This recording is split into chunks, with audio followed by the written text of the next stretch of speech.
Live once again from Eldridge Park here in Orleans, Massachusetts. The Harwich Mariners take on the Firebirds for the third time in 4 days, looking to win the rubber match here as they've split the first two contests a game apiece. Hi everyone, welcome inside the broadcast booth. Tim Foley alongside my broadcast partner Devin Dobik. As Devin, it's the third game in 4 nights against the Orleans Firebirds. What is it that makes facing off against a team 3 times in 4 nights so interesting? Oh, I think that the implications have got to be at the forefront of it. I mean, both teams with 27 points were winding down towards the end of the season. This game, 30 of 44, so the 15th to final game between the two ball clubs. Orleans holds the season series 3-1, so Harwich has got to win out if they want to have a chance. I'm not sure how it would work from a seeding point at that point in time, but should be an interesting one and big game here. As Nick Goodwin stands in, he'll lead it off. Let's take a moment and introduce the Harwich Mariners starting lineup. As the first pitch is in for a called strike, it's 0-1. Batting leadoff, the shortstop, Nick Goodwin. Batting second, the right fielder, Tommy Seidel. Batting third, the third baseman, Brock Wilkin. Batting cleanup, the designated hitter, Joe Vitrano. Batting fifth, the first baseman, Hunter Stokely. Batting sixth, the second baseman, David Smith. Batting seventh, the left fielder, Ethan O'Donnell. Batting eighth, the catcher, Matt Gussetti. And batting ninth, the center fielder out of Cincinnati, Cole Harding. Nick Goodwin's down in the count. It's 0-2. He swung and missed at the 0-1 offering from Kyle Carr, tonight's starting pitcher out of San Diego for the Orleans Firebirds. The 0-2 misses up high. It's a 1-2 count now. This is Carr's 6th appearance on the season, his 4th start. Across his 17 complete pitched, he's allowed 13 hits, 14 strikeouts, and 7 walks. ERA right at 3.18. Swing and a miss. Down goes Nick Goodwin to open up the ball game. And there's one gone here in the top of the first inning. Let's take a moment and introduce the rest of the Orleans Firebirds starting defense. Out in left field, it's Luke Keischel. Jacob Stinson's in center. Isaac Humphrey's out in right. Austin Knight is over at third base. Nick McCleary's at shortstop. Nate Furman is at second base. Cam Jones is at first. And it's Garrett Guillemette who is doing the catching once again here for the Orleans Firebirds. As now Tommy Seidel stands in. He'll come up to bat for the Mariners. First pitch to him is going to miss down low, and the count opens up at 1-0. Seidel, he's on a bit of a streak right now for the Mariners. He's gotten on base in 7 straight. He is amid a slew of Mariners who have gotten on across their past couple of games. One of 7 Harwich Mariners who are on a 3-game or larger on-base streak. As the count is now 2-0 here to Tommy Seidel as a fleet of motorcycles drives onto Route 28 behind us. It's a 2-1 count now as Seidel fights off the 2-1 or the 2-0 pitch. Seidel went 1 for 4 in the game last night. It's pretty good for him to turn it around after he started 0 for 3, had a big single, came around, score a run. He'll hit this one over to short. That'll be picked up by McCleary. Throw on to first is in time. There's 2 gone. Very quickly, Harwich having the first 2 batters retired here. They struggled greatly the last time they were here at Eldridge Park. Did not score a run until the 6th inning. Ultimately ended up losing to Orleans 9-3. It's been a struggle for Harwich against their Eastern Division opponents on the road. They have not won a game against the East when on the road. It's been truly bizarre to watch all season long as Brock Wilkins stands in now. He'll take a first pitch ball and the count opens at 1-0. Mariners this season 0-5-2 whenever they are against an East Division opponent not at White House Field. The 1-0 pitch is cut on and missed. It's a 1-1 count to Wilkin. And I mean, what do you think it is about that really just has stumped the Mariners so far this season? It's really hard to tell. There's been a lot of in and out. Nothing has been consistent for Harwich all season long. One of the streakiest teams in the Cape Cod Baseball League. They just snapped a 7-game point streak here at Eldridge Park a couple nights ago, and then they get a big win against Wareham 7-1 and tie or 1 off their season high from hits total. So kind of just up and down, a lot of really high highs and really low lows. As the 1-2 to Wilkin comes in, called strike 3. Kyle Carr is off and running. He retires the Mariners 1-2-3 in order to open up the top of the first inning. We'll be back with the Orleans Bats in just a minute. You're listening to the Harwich Mariners YouTube network.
Welcome back inside Eldridge Park. Tim Foley and Devin Dobick with you. Let's take a moment and introduce the Orleans Firebirds starting lineup here in the bottom of the first inning.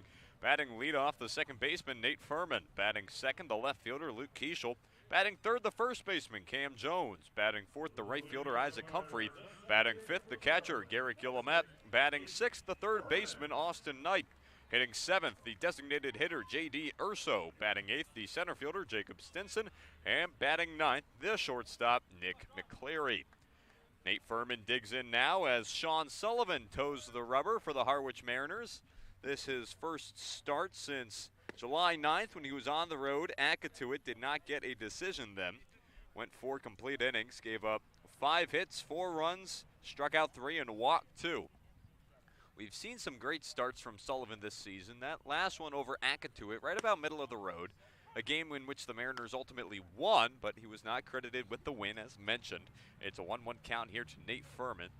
So what can we expect here today, Devin, from Sullivan? He's a guy that can go deep into ball games. We've seen him go 6 before. That was, at the time, the highest outing for a Mariners starter. As this one's chopped on the ground, picked up by Sullivan. He'll flip on to Stokely at first, and there's 1 gone in the inning. Also with Sullivan, had that huge win against an unbeaten Katuit. That was way back at the end of June that he was able to win that game. Went 6 strong innings, punched out 6, and Mariners went on to win that one 4-2 thanks to 3 RBIs from Joe Vitrano, and Sean Sullivan was locked in.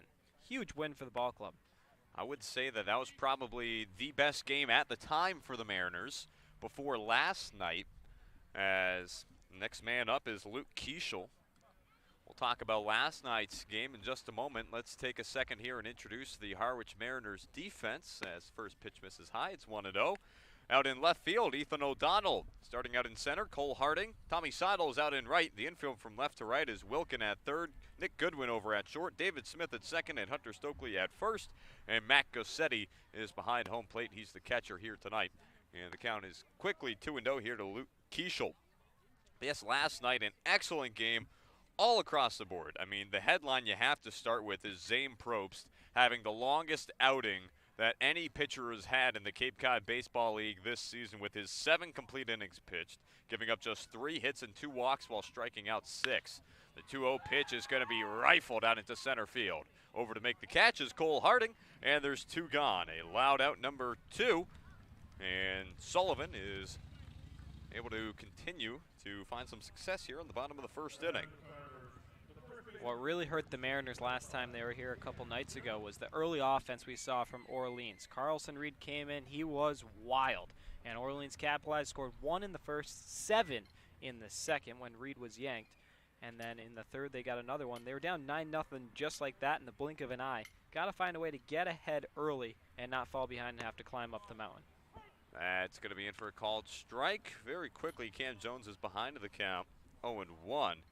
Yes, and then Harwich sort of gave Wareham a taste of that last night, it felt. Of course, didn't go up 9-0 after the third inning, as that ball's going to be hit on the left side. Throw on to first is going to be in time. And so the inning ends. Nick Goodwin throws it on to Stokely in time to record the out as we head to the top of the second inning. We'll be back with more Harwich Mariners baseball in a moment. You're listening to the Harwich Mariners YouTube network.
With you now, back at Eldridge Park.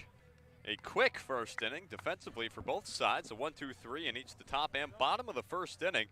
Back on the mound, it's Kyle Carr, his second inning of work. He struck out two batters back in the first inning of work. Orleans tonight, they are wearing their Red Shirt Friday jerseys, which read Cape Cod in camouflage across the front. They're wearing their traditional white pants with the camouflage caps. Harwich Mariners in their blue jerseys with the gray pants here tonight. And they'll wear the red batting helmets as they are up to bat. And right now, it's Joe Vitrano who hits the first pitch he sees on the ground, fielded by Carr. He'll flip to first. Nearly did not pick up that ball. Carr stumbled off the mound as he was fielding it from Vitrano, but he does recover. He is able to get it onto first in time, and on one pitch, there's one gone here in the second inning. How many times have we seen that the past few games? Where a Mariner will swing at the first pitch and they're out. It just goes hand in hand with how aggressive they are at the plate. A team who does not walk much, just 105 times this season, or rather 99 times. Their pitchers have walked 105 men, but they just don't like to walk. They walked 3 times last night, and that's pretty much been the average across what we've seen. As Hunter Stokely stands in now. First pitch to him was a ball. Next one is in for a called strike. Beautiful night here tonight at Eldridge Park. Sitting right about 75 degrees. Not nearly as humid as it was last time we were here. The ocean has been kept at bay here tonight. 52% humidity. Not a chance of rain. Had a pretty good streak of weather here across the past few weeks this season. Haven't had many games rained out. Mentioned that a few days ago. Just the doubleheader was postponed to the next day back against Hyannis. There was a threat of rain last night as Stokely fouls it off and the count moves to 1-2, but ultimately nothing came of it and the game was able to be played out. YD and Brewster had that short delay. That game only ended up going 7 innings because of it, but yeah, not much like you said, Tim. Another pitch is fought off by Hunter Stokely. And always tricky whenever you have the fields with no lights, have any delay for any reason whatsoever. Because already you're fighting the clock. As Carr comes home with the 1-2. Swing and a miss. Hunter Stokely, an uncomfortable looking swing right there. As that's now 3 strikeouts on the day for Kyle Carr, who is rolling here for the Firebirds. And just to circle back to YD and Brewster game, it went 7 innings. YD was able to pick up the win by a score of 3-0. But when you think about how pivotal it is to not finish that game for Brewster, it's really frustrating. They sit in second right now with 30 points. YD's got 36. If Brewster comes back and wins that game, it could be a 2-point race. Now it's a 6. So a 4-point swing. Got to be frustrating. As Smith fouls off the first pitch, and yes, it's really coming down to it, all these Eastern Division matchups. The East's looking pretty close right now, as is the West. You know, it's coming down to it. It's not the longest season. There isn't a whole lot of room for separation as Smith pops this one up in the infield. Charging in on it is Nate Furman, and there's, once again, 1-2-3 gone in the inning. We head to the bottom of the second. Firebirds up to bat when we return. You're listening to the Harwich Mariners YouTube network.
The bottom of the second inning coming up. It'll be Isaac Humphrey, Garrett Guillemette, and Austin Knight due up. And yes, it is already the bottom of the second inning this game. Cruising by, it's been 3 innings to open up the ball game. The Mariners have had 6 up and 6 down after what was a nice night last night on offense. Interesting to see the juxtaposition. Nick Goodwin led it off with a double, came around to score, and then the Mariners didn't look back. They were up 4-0 by the end of the fourth. Now just cruising down in order. You go from 11 hits to nothing through 2 innings. It's crazy.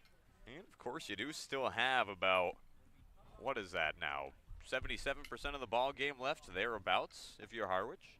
As the next pitch is going to be outside for a ball. It's a 1-1 count.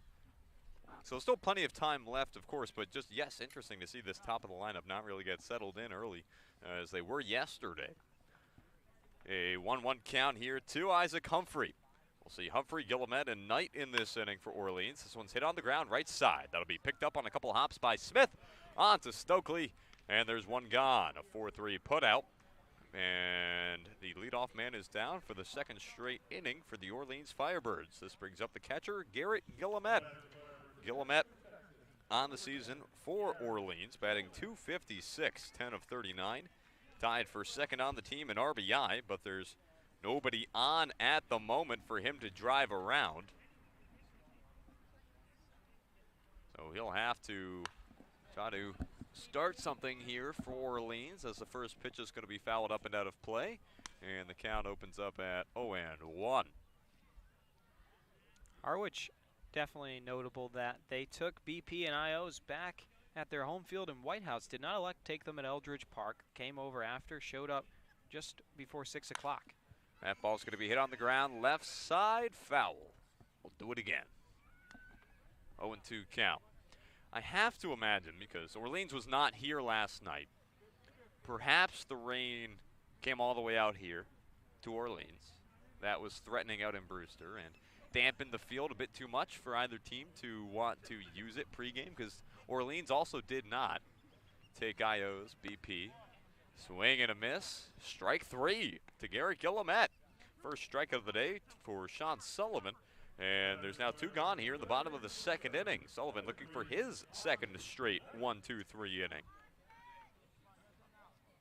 Great pitching we've seen. Great defense. So I guess that the IOs were not missed. They must have got him in somehow, some way, because they seem locked in from that side of the ball, but the bats relatively quiet here. As Knight stands in, he'll swing and miss at the first offering, and he'll fall behind to the count. It's 0-1 here to the third baseman. But Orleans last night, that 6-0 victory over Katuitt, they had a great night on offense as well. 10 hits to bring across their 6 runs as the 0-1 is inside. It's now a 1-1 count. Knight last night, 0-1 for 4 Knight, came across the score once. The biggest piece of news for the Orleans Firebirds is that Travis Honeyman, as Knight swings and misses at the 1-1, he's behind 1-2. Took a fastball up high in the hands last night, and he is out of the lineup for the foreseeable future. Somebody who has been a big piece for Orleans this season.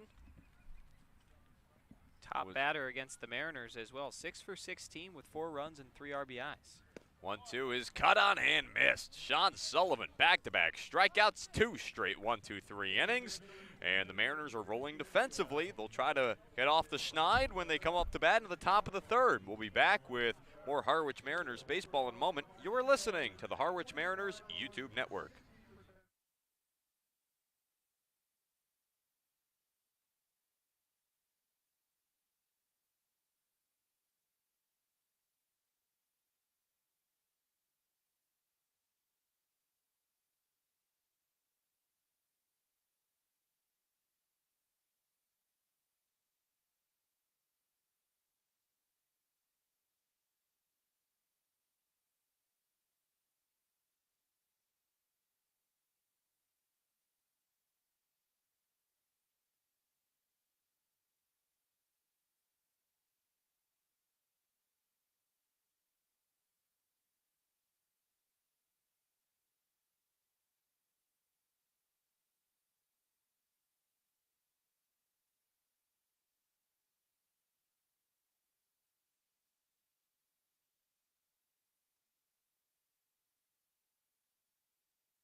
Ethan O'Donnell leads it off in the top of the third inning. The left fielder out of Virginia, transferring there after 2 years at Northwestern, alongside Sean Sullivan, who is also transferring. First pitch into O'Donnell is going to miss for a ball, and the count opens at 1-0. Well, both pitchers have been relatively efficient. That was just the 22nd pitch from Kyle Carr, and here we are in the third inning now. It's now a 1-1 count. The next pitch in for a strike, and so O'Donnell, again, he's one of the newer faces in town for the Harwich Mariners as the 1-1 comes in. That'll skip in the dirt. It's 2-1 now. O'Donnell on the season, his numbers to this point, batting .333 in his one game played. It's just a 1-for-3 mark.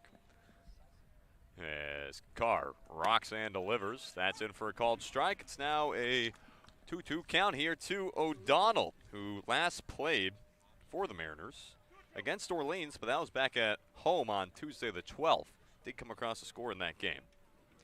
Here's the 2-2. Popped up over Route 28, out of play. We'll do it again. Had a double down the first baseline. It was awesome. Came around to score for his first run of the season. Also was hit by a pitch in his first at-bat. Got on base twice, doing his job. Here's a 2-2. That'll be once again hit over Route 28, and we'll do it again at 2-2. And yes, unfortunate, he gets hit by a pitch in his first at-bat back from rehabbing an injury after having most of the summer off. Again, took a fastball up in the hands as the 2-2s fought off once again, this time toward the Mariners' dugout. In a series against Maryland earlier in his college season, played through it a bit, but ultimately shut it down, and he's now finally back. He's out in left field here tonight. Here's the 2-2. Misses high, counts run full.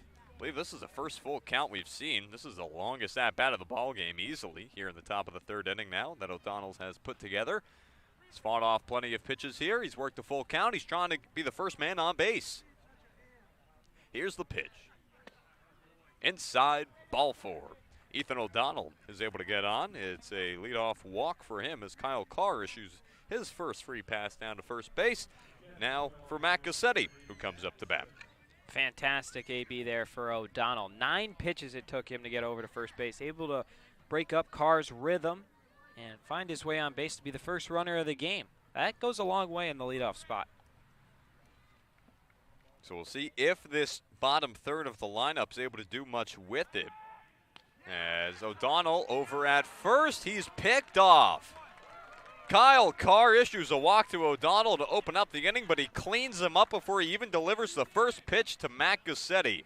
O'Donnell's back to the dugout, and just as the Mariners had gotten the leadoff man on, there's one gone with nobody on here in the top of the third. Little revenge there for Carr. They'll take it. And the first pitch into Gassetti misses outside. It's a 1-0 count. Probably the worst thing that could have happened in that situation if you're Harwich, I would say. As the 1-0 is going to be laced out to right field. That's going to get down. A base hit for Matt Gassetti. He'll be on first base with nobody ahead of him.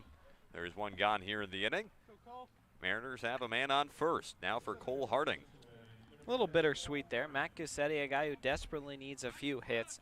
He's had a slow year, hitting just 139 across 36, now 37 at-bats. And it would have been a lot nicer if you'd kept O'Donnell on. He would have made his way over to third likely.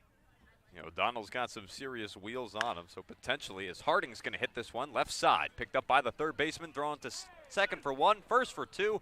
No. Cole Harding is safe on first, but they do get Gassetti over at second base. So despite 3 Mariners getting on here in this inning, there's only 1 on with 2 gone. Carr doing a great job of, once again, being effective. Just 32 pitches through 2 2/3. If he can get a big out here against Nick Goodwin, who he's already got swinging, be huge heading into the home half. I would say it's now the second time through the lineup, and usually that tends to favor the batters in these situations. As first pitch into Goodwin's going to be hit back up toward the middle, broken bat out into center field, and pulling up now is Cole Harding. What I was going to say was that Harwich didn't spend much time at all up to bat through the lineup the first time. A lot of very quick outs, so didn't get much time to do reconnaissance on what Carr has on offer, but Nick Goodwin was able to get a good piece of one on the very first swing. He's one of the big culprits of that first pitch swing that you see so often from these Mariners, and it works out for him here. Mariners now have men on first and second. Cole Harding's on second. Nick Goodwin's on first. Carr still on the mound. He's facing off against Tommy Seidel, who shows bunt, tips it back into Garrett Guillemette, who takes it in a soft spot. He will walk it off as home plate umpire will walk out to Carr. They'll have a brief conversation. Seidel, perhaps he'll take a few practice swings, as everybody's going to give Guillemette a moment here. Now that's just unfortunate. Seidel dropping down a bunt. And it goes to the one spot where he can make it hurt. Interesting decision. Wonder if it's him or Coach Tebow down at third base, opting for the bunt. Seidel, of course, we know has serious speed, leads the ball club with 8 stolen bases. But with 2 outs, a bit of a gamble. Got 2 on. So a lot of places that ball can be thrown as well. Seidel must have had a pretty good bunt sesh over at White House Field that we didn't see. Seidel has had some excellent bunts this season. Likely the most notorious, the best bunt of the season across the league must have been this past Sunday on the 12th, or the 10th rather, as Seidel flies this one out to center field. Stinson settles underneath it, makes the catch, and the inning ends. The Mariners get 2 on, but nothing comes of it as they leave them stranded. We head now to the bottom of the 3rd inning. Orleans up to bat. When we return, you're listening to the Harwich Mariners YouTube network.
J.D. Urso leads it off for the Orleans Firebirds here in the bottom of the 3rd inning.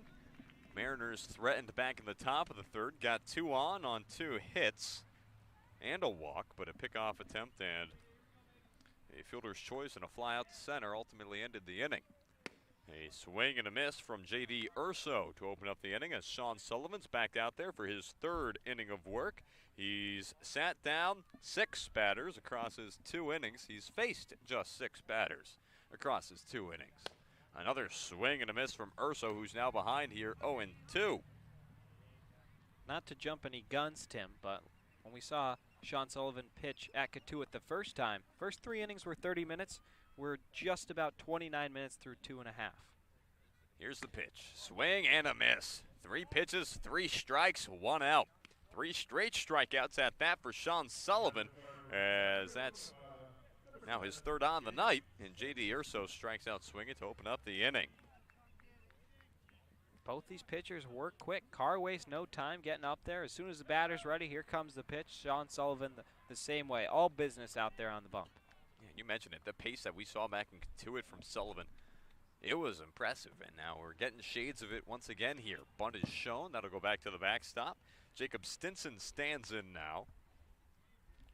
Stinson, the center fielder here tonight for Orleans.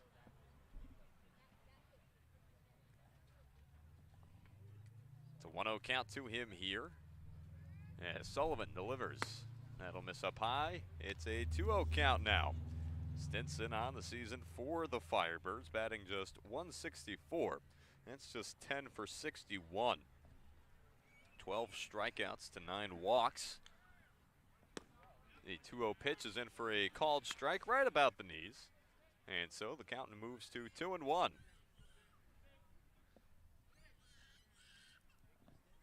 Winner here tonight set to take sole possession of third place in the East Division. As the 2-1 comes in right below the knees, they'll say. So it's now a 3-1 count. Huge game. We touched on it before. Both teams at 27 points. Let's also not rule out the reality that there could be a tie the way things have gone here this season. Next pitch is in, and that is inside. Ball 4. First base runner of the night for the Orleans Firebirds, as it's Jacob Stinson, who's able to get a man on base, or who's able to be the man on base. Nick McCleary will now come up to bat, the shortstop for Orleans here tonight. And if you're Harwich, got to look at some positives here. By this time, last time they were here at Eldridge Park, down 9-0. Right now, all zeros on the scoreboard, and they've had the biggest threat that they've posed. First offering to McCleary, misses outside. It's a 1-0 count. This is the probably the worst control we've seen from Sullivan so far here. Not getting ahead of guys right now here in this inning. Was able to get Urso down on 3 pitches, but walked Stinson, and now McCleary, he's behind him 1-0. Here's the pitch. That misses inside. It's now 2-0 here. McCleary on the season, batting .093. On base percentage at just 184. 4 hits on 43 at-bats. He's struck out 11 times to just 4 walks. He's ahead in the count here, however, 2-0. Pickoff move to first base is not going to be able to get Stinson, and so Sullivan will get the ball back here. Already have seen a successful pickoff attempt here tonight as Ethan O'Donnell was picked off over at first base back in the 3rd after he got on with a leadoff walk. It was before the first pitch was even thrown to Matt Gussetti, the man after him. As now McCleary is ahead in the count, 3-0. Sullivan struggling to find the strike zone right now here in this inning. Here's the pitch. That's in for a strike. It's a 3-1 count now. Gussetti, a nice job framing that one, able to pull it up and in. See how Sullivan responds. Orleans shockingly has walked less than Harwich, just 89 times to 99 for the Mariners. And we know the Mariners don't walk much. 3-1's in for a called strike. It's now a full count here. Yes, Orleans, they do leave a lot of guys on. They don't walk very often, but they will leave guys on base, and they will struggle to drive them around. As the next pitch comes in, that's going to be fought off. Once again, the 3-2 pitch coming up here. Those 89 walks are worst in the league compared to 116 for the Harbor Hawks in first. Harwich sits in 8th with their 99. Neither of these two teams all too disciplined at the plate as it's a 3-2 count. Here's the pitch. That's going to be hit through the left side. Up to second base is Jacob Stinson. Down to first, Nick McCleary.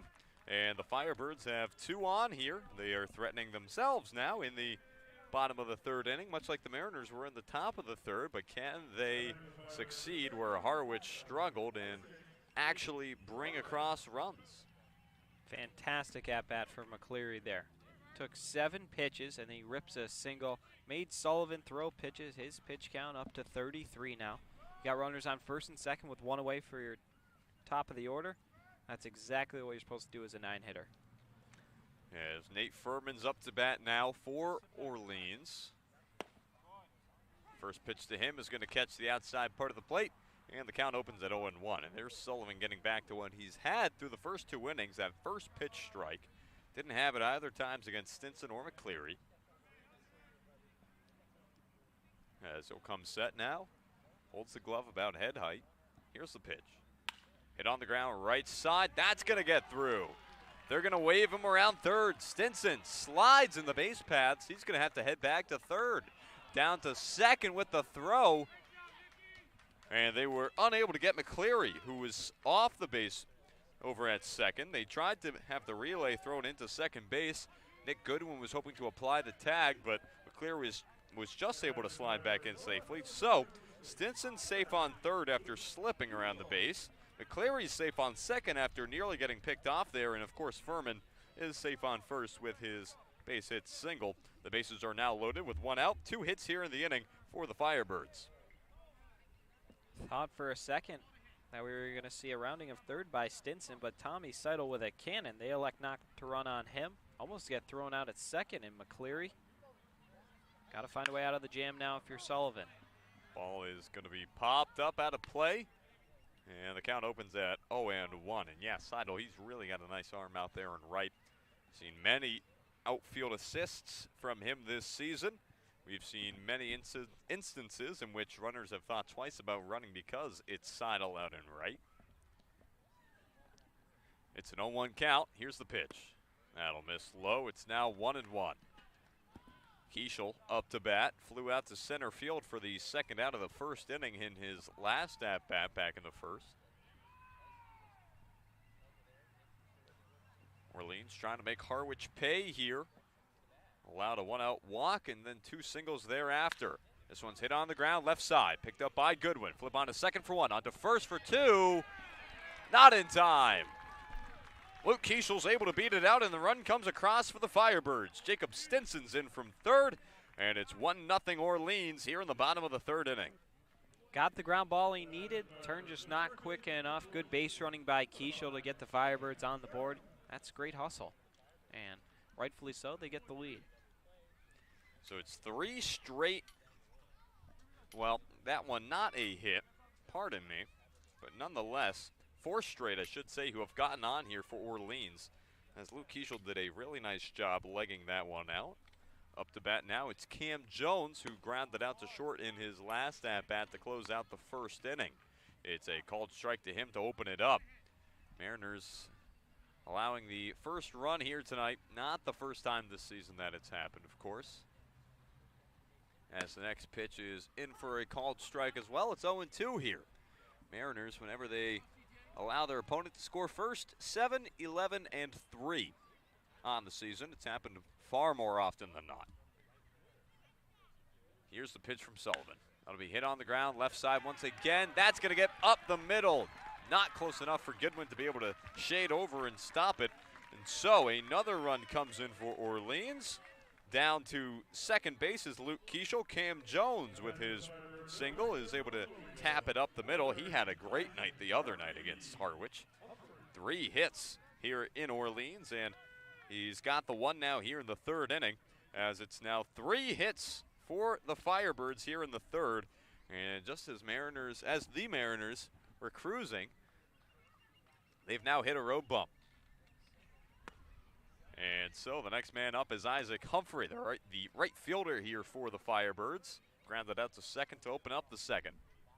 They made it hurt. You give them an extra opportunity, not being able to turn the double play. They're getting extra runs out of it, taking advantage of the walk Sullivan issued back to Stinson, everything. Liner to the right side, one hop into the glove of Smith, onto first, and the inning ends. So Humphrey grounds out to second for the second straight inning, but the Firebirds do bring across 2. Jacob Stinson and Nick McCleary come across, as it is a 3-hit inning for Orleans. 2-0 Firebirds as we head to the top of the fourth. We'll be back in a minute. You're listening to the Harwich Mariners YouTube network.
It's the top of the fourth inning from Eldridge Park. The Mariners in a 2-0 hole here against the Orleans Firebirds.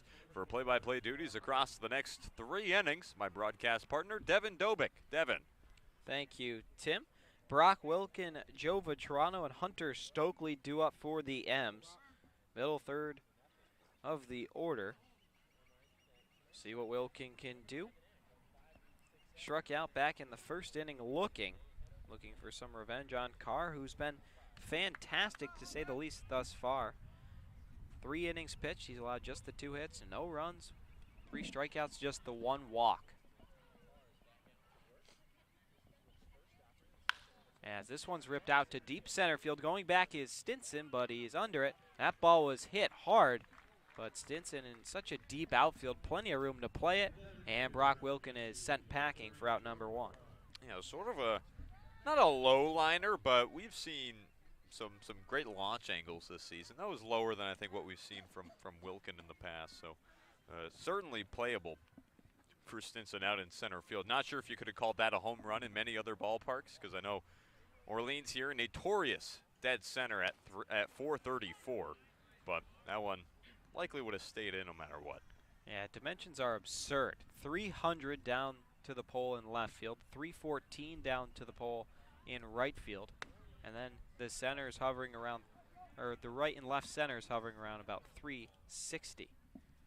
It's 0-1, or 1-1 to Joe Vitrano rather now.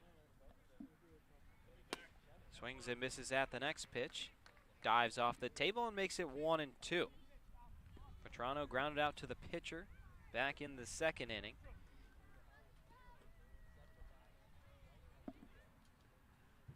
Hitting .245 on this season.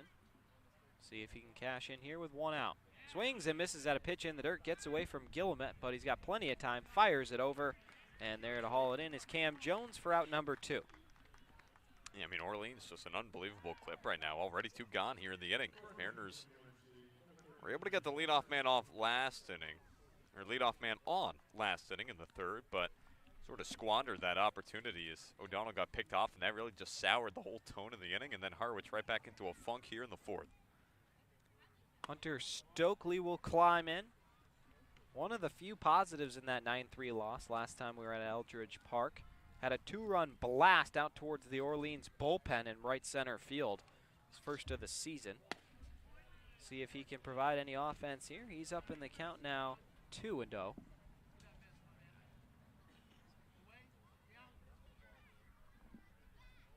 Carr trying to retire the Mariners in order for the 3rd time tonight.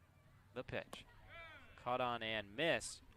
Makes it a 2-1 count to Stokely.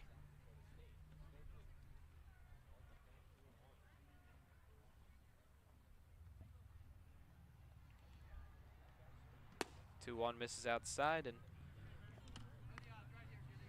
in other news, MLB settled with the minor league people who thought that they were being wronged for overtime violations, working violations. $185 million settlement between the two. So wow. Nice agreement to kind of bury the hatchet. That's a problem that's been mulling since probably last fall, I want to say, maybe winter. Yeah, really important to really have that respect paid to minor league ball. Stokely grounds the 3-2 over to first base. Cam Jones has got it, and he's going to win the foot race against the Babe. And that's out number 3. 1, 2, 3, go the M's. Still 2-0 Birds. We'll be right back on the other side. You're listening to the Harwich Mariners YouTube Network.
Bottom of the fourth inning, Garrett Gillimet, Austin Knight, and J.D. Urso due up for the Firebirds. Gillimet struck out swinging back in the second. But to continue our interlude, Tim, so as part of that settlement in Senni versus the Major League Baseball, they'll have to pay teams during spring training. The minor leaguers will now be paid during spring training and instructional leagues in Florida and Arizona. They had been blocked from doing so previously. So when we think about how this kind of is relevant here in the Cape Cod Baseball League, a lot of these guys likely, we know a lot have been leaving for the draft in and out, as it's a 1-2 count to Gillimet. The pitch. It's cut on and missed. Down he goes for out number 1. That is going to be the 4th strikeout for Sean Sullivan.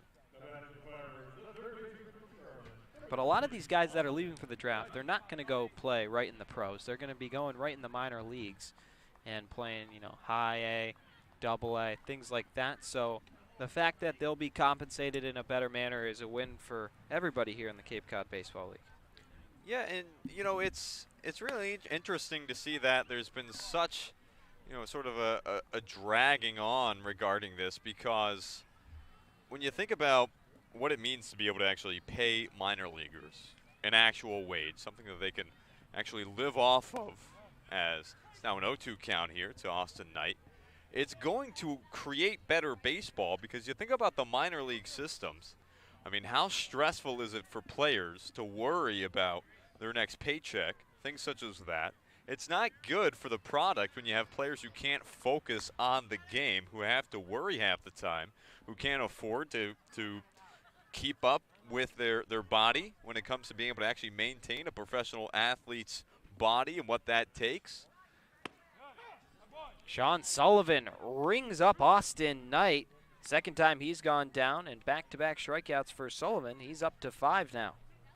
It just really blows my mind that it wasn't really seen sooner, if it even is still seen now by Major League Baseball, that paying the players is better for the sport. I mean, I just don't understand why it took so long, other than, just not wanting to cough up the money. I mean, so relevant is it for these players, because that's the next step for them. So, sending themselves off to really just have their lives run by these ball clubs. As that's cut on and miss, and it's a 1-1 count here to J.D. Urso.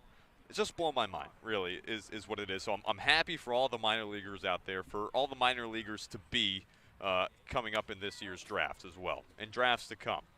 Definitely a win for all of baseball. Very encouraging. I'm sure all these players will be happy to hear it once they find out. It just broke about within the last 20 minutes or so, per Jeff Passan of ESPN. Chris Newell, Noah Dean, a few former Mariners, high top 200 guys in the draft. This one's flied out to right. Tommy Seidel's got it, and it's a 1-2-3-4 for Sean Sullivan. He settles back on in, and we head to the 5th. Still 2-0 Birds. You're listening to the Harwich Mariners YouTube network.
Top of the 5th inning.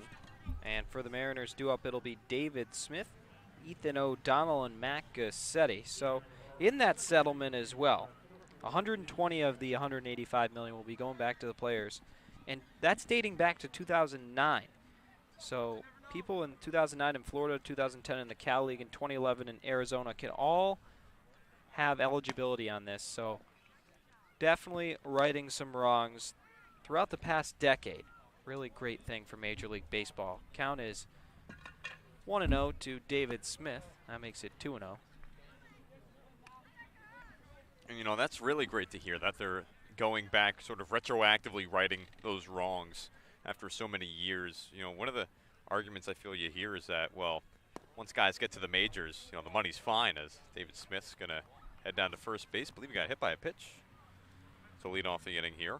But, you know, once guys get to the majors, the money's, you know, free-flowing. You got guys who get plenty of contract money once they finally go up to the show. But the reality of the situation is that not everybody makes it. Some guys will top out at high A. Some guys will top out at low A, double A, triple A. And so you need to be able to take care of people who are helping to make up the infrastructure of this sport in that sense. Sort of reiterating my point from the last inning, but just, you know, you cannot just sort of encourage players to try to make it big so that they can make that big contract money, because that's not the reality of the situation, and you cannot just gloss over that. Couldn't agree more. So now climbing into the box is Ethan O'Donnell. It's 2-0 to him. O'Donnell, of course, walked back in the third inning, was picked off. David Smith on first base. As they'll take a look over at him, he's back in safely. Smith has really turned around his offensive game. His average is up to 190, which, considering where it started, is huge. He also has an on-base percentage of 375. Fantastic. Team average is 308. This count is now 3-0 to O'Donnell. This is the first time we've really seen Carr waver with control. Hit a batter and now a pitch away from walking the next. 3-0 offering is in there. Top of the zone. Makes it 3-1. Yeah, these are the situations you need to take advantage of if you're Harwich. Of course, you got the leadoff man off in the third inning, but squandered that opportunity here. Now a chance to really open it up in this fifth inning. Smith back into first safely once again. You're trailing by 2. Harwich has come back before. Last time at White House they played Orleans, they were down 4-0. They stormed back, won 7-5. Probably a game they shouldn't have won. They made 5 errors. But a resilient squad that we've seen lately. Never say die despite all the ins and outs. As long as it's a manageable margin, they have been right there competing till the very end. Take another look over at Smith. Doing a lot of worrying about him. It's 3-1 count to O'Donnell. Be shocked if we saw Smith run the way that Carr's control has been at the moment, because more likely than not, Ethan O'Donnell's going to make his way to first. Slaps this one over towards first. Jones steps on the bag, goes to second, and it skips into left field. The throw looked like it might have been on time. Must have just got by Nate Furman. Or rather, might have been Nick McCleary covering the bag. Looked like he might have had the tag at Smith, but the ball jumps out of the glove. So O'Donnell does just about what a bunt would have done. Gets the runner over to second, and there's one away. Yeah, that's a tough situation for Orleans defensively, because since you opt to step on the first base bag, you have to apply the tag down to second base, and makes it much more difficult for them to be able to record that out at second. Kelly Nicholson gonna pull the plug on Carr. He's seen enough. Birds go to the bullpen. 2-0, but Mariners threatening here in the top of the fifth. We'll see you on the other side of the break. You're listening to the Harwich Mariners YouTube network.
Called to the bullpen. It's going to be Cole Stallings. Kyle Carr's night is over. He's on the hook for David Smith at second.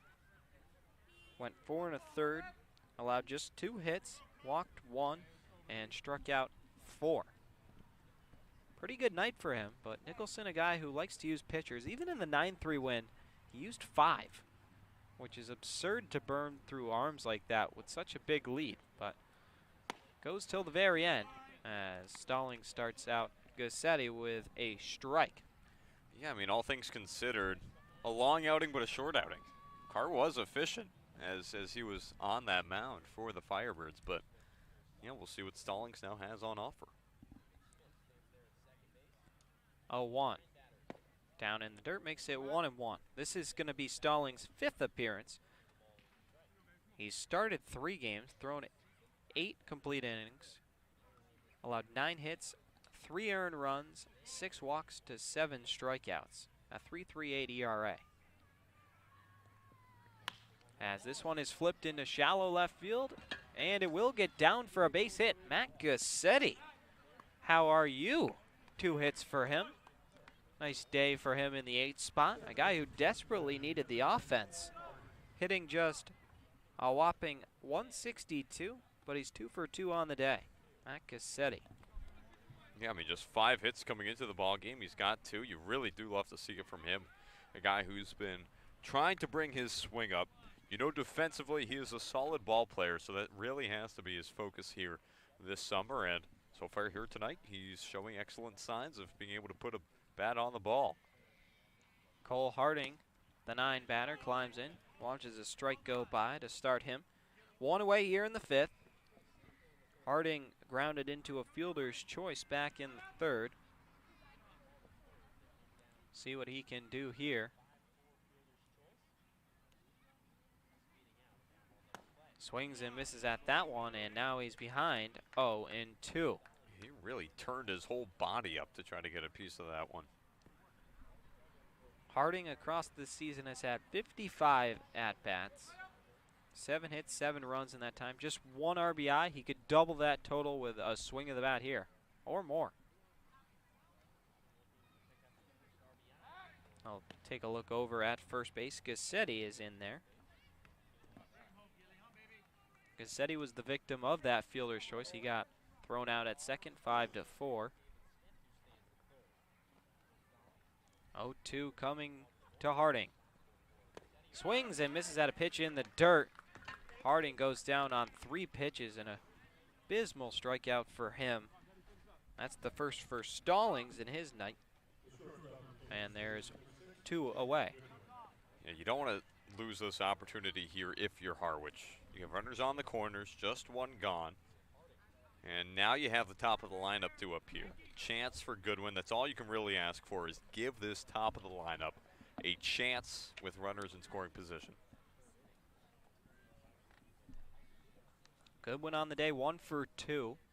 He's got a single in his most recent at-bat in the 3rd. He's ahead in the count 1-0. Had a 3-hit game, went 3 for 4 last night in the win against Wareham. Pair of doubles and a single. Scored twice. Really all you could have asked for out of Nick Goodwin. He was fantastic in the leadoff spot. Swings and misses at that one to even up the count. A hanging breaking ball, just could not catch up to it. So it'll be 1-1. Runners on the corners, 2 away. Smith's at 3rd. Gassetti at 1st. The pitch. In there makes it 1-2. Another good breaking ball from the Stetson product. Stallings 6'2", 210 pounds. Rising junior. We'll see what he can do here.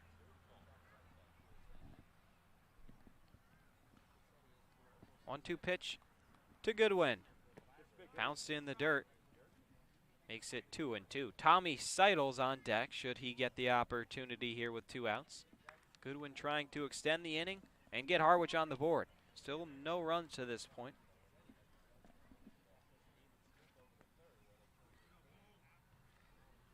Stallings rocks and delivers. Swing and a miss. Got him on a breaking ball below the knees. Goodwin goes down swinging for the second time tonight. So the Mariners threaten in strand 2. 2-0 Firebirds. We head to the home half of the 5th. You're listening to the Harwich Mariners YouTube network.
Welcome back. 8-9-1 due up for the Firebirds. It'll be Jacob Stinson, Nick McCleary, and Nate Furman. Stinson scored one of the 2 runs in the ball game already. It's actually the first on the board. Walked, came around to score. Sean Sullivan's back out there for the M's. Count is even at 1. Really settled back in. Had a 1-2-3-4 after a 3rd inning in which 7 Firebirds came up to the plate and 2 runs were scored. This is chopped over to Stokely, who's going to say, I'm taking it myself, and then fire it around the horn. A 3-U putout and 1 away. Now 5 straight retired by Sean Sullivan. Yeah, I mean, Sullivan's been fine here for Harwich through 4 1/3. The biggest thing that hurts you right now is, if you're the Mariners, is the fact that you've left 4 on here through the first 5 innings at the plate. Left on 2 in the 3rd and another 2 in the 5th. So it's just 4 across your past 3 innings. This one is popped foul. Ranging over is Stokely, but it will just barely get out of play into the hill area. Nice night for baseball at Eldridge Park. Looks like to be a little thinner of a crowd than a few nights ago, which is insane considering how it's so much less humid. Feels really nice tonight. We're not sticking to everything. It's also a Friday. Yeah, so interesting there. Maybe everybody's settling in at the Cape, all the regulars figuring that those tourists coming up will take all the seats, but a couple misreads. As count is 0-2 to McCleary, who singled and came around to score the 2nd run for the Firebirds.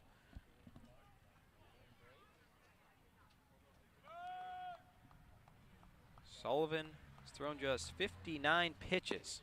The 60th one misses outside, and that makes it 1-2.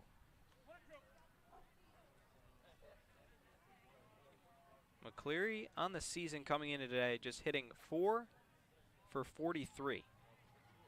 But a big knock tonight. He goes down looking there. Sean Sullivan paints the inside corner.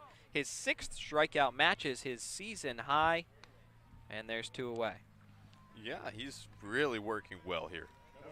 Bouncing back very nicely since that 3rd inning where he ran into some trouble. And you see that from this Harwich coaching staff, where if a guy looks like he might be struggling, if he has one bad outing, coaches are not going to let that dictate his entire night.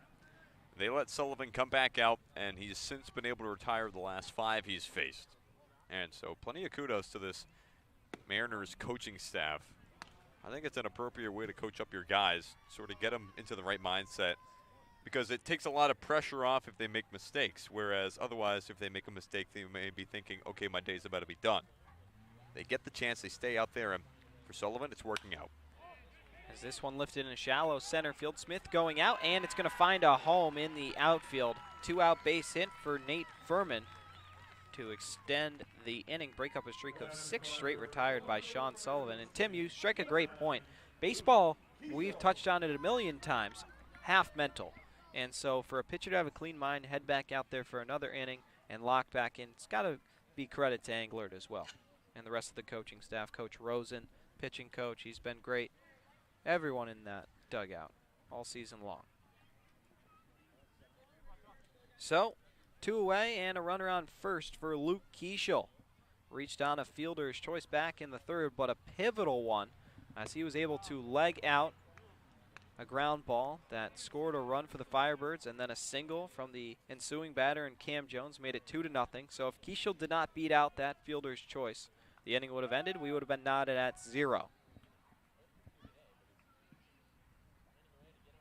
As he rips this one out to deep right field. Going back is Seidel, and right in front of the wall, he's going to make the catch. Keeschel got jammed up just enough, and Seidel able to haul it in for a loud out number 3. Firebirds strand Furman with 2 outs, and we head to the 6th inning. Still 2-0 Orleans. You're listening to the Harwich Mariners YouTube network.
Sixth inning, Tommy Seidel, Brock Wilkin, and Joe Vitrano due up 2 through 4. Stallings back out there for another inning of work, delivers a ball to start off Tommy Seidel. Tommy on the day has grounded out to shortstop and flied out to center. He's ahead in the count here against the Stetson product. Slaps another one out to deep center field. Going back and under it is Stinson. He's got it very similar to what we saw in the third from Seidel, and it's a loud out number 1. Stallings, he's come in and done a fine job. Did allow the leadoff single to Gassetti, but back-to-back strikeouts to wrap up the 5th, and then here forcing a big fly out to center field. Orleans pitching has been serving them well against Harwich. Wilkin climbs in, struck out in the first and flied out to center in the 4th. He had a nice multi-hit game last night. Single in the 3rd, single in the 7th.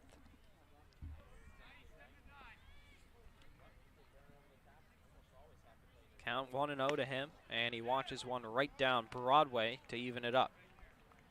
You talk about it, a multi-hit game last night. Wilkin, someone who, since coming back from Team USA, has really amped up his game and is starting to find shades of what we saw last year. It was prior to his departure that he was struggling a bit.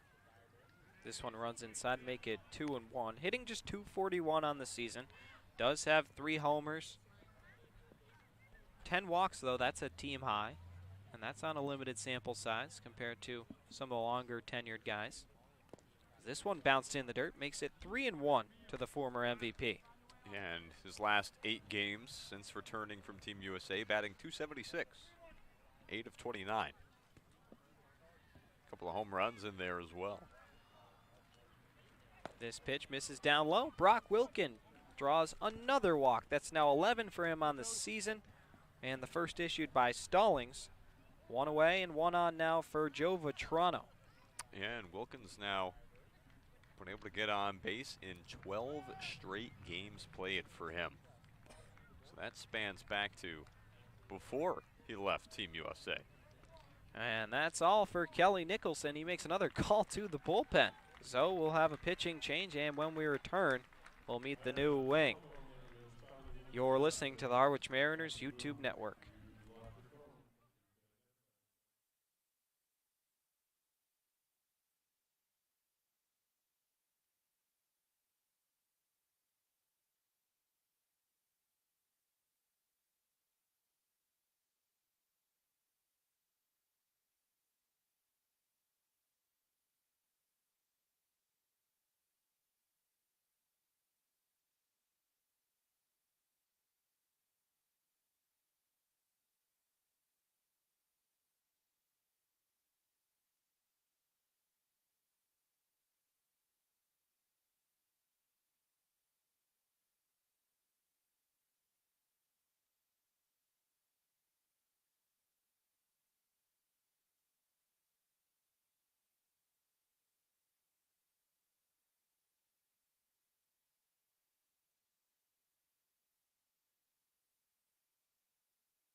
Joe Vetrano set to face the new arm, which is Sam Conti out of Trinity in Texas, not Hartford.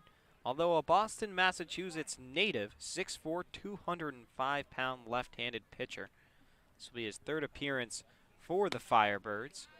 He's thrown 4 complete innings, not allowed a hit or a run. Struck out 6 to just 1 walk. Played also in Falmouth, pitched 2 innings for the Commodores, didn't allow a hit, a run, or a walk, and struck out 4 before they released him. As this one cut on and missed, so Vetrano now behind in the count, 0-2. Always love to see guys get second chances in the Cape League. It's worked out for many this season. Biggest story, I think, of the season has been Mitch Jebb over with Hyannis, who's been fantastic since Katuitt cut him. And I bet they would like to have him back. He's, as you put it, been fantastic for the Harbor Hawks. 1-2 to Vetrano.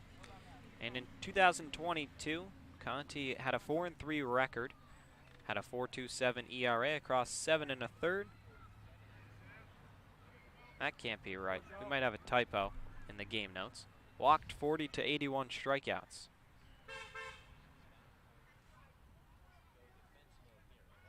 As Vetrano cuts and foul tips it into the glove. Good job by Guillemette to hang on.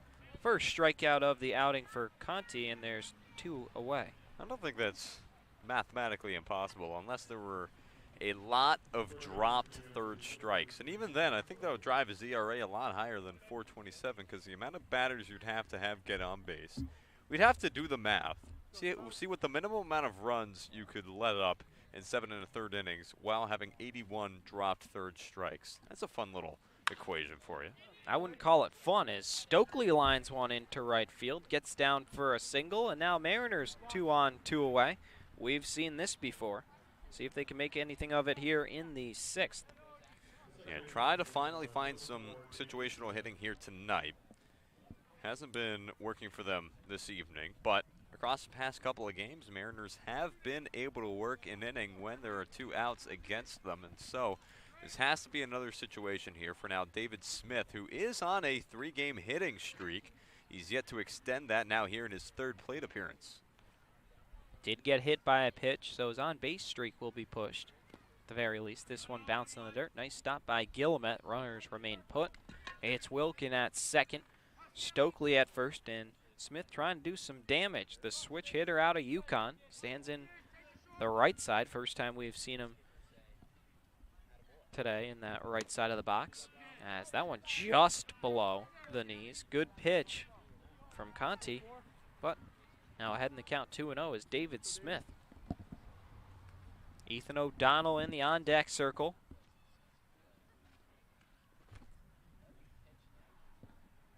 As the offering, that's going to be in there at the letters. Looked a little high. Smith will have to accept it and go about his day. It's 2-1 to him. And Smith just 1 for 4 when he's up to bat with runners in scoring position with 2 gone. Doesn't have an RBI, just drove a man up to 3rd. That was it. Here comes the pitch. This one misses up and away. 3-1 now to David Smith. If he can load the bases, Ethan O'Donnell would have a chance to make his arrival to Harwich pretty significant. Playing in just his 2nd game, missed the last 2. Got on base twice. As this one slapped over to second base, it's fielded by Furman. He goes on to first, and the inning ends. So the Mariners strand 2 more. Tally is up to 6 that they've stranded through 6 innings. Still 2-0 Firebirds. They're coming back up to bat when we return. You're listening to the Harwich Mariners YouTube network.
Bottom of the 6th inning. Devin Dobeck, Tim Foley along with you here in the broadcast booth from Eldridge Park.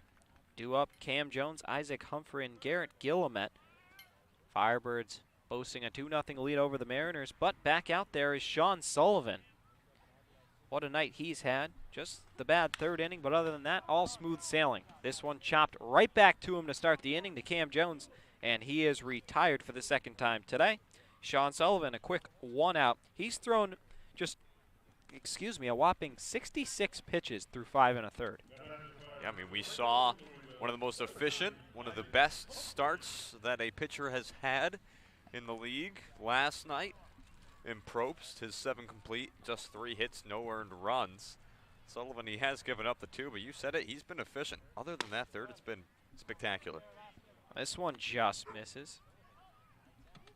Looked to be close.